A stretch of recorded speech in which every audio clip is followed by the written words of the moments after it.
আসসালামু আলাইকুম।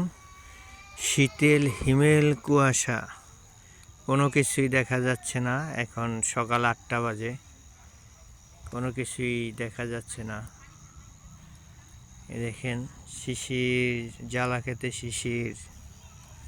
এগুলো ধানের চারা, ধানের চারাগুলো সাদা হয়ে গেছে।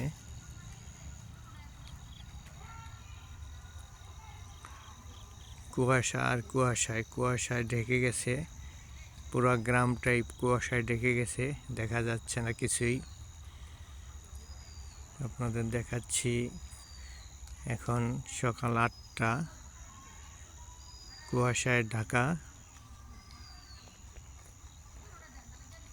আমাদের শরীয়তপুরের নড়িয়া থানা বুজেশ্বর ইউনিয়নের থেকে ভিডিওটা করছি।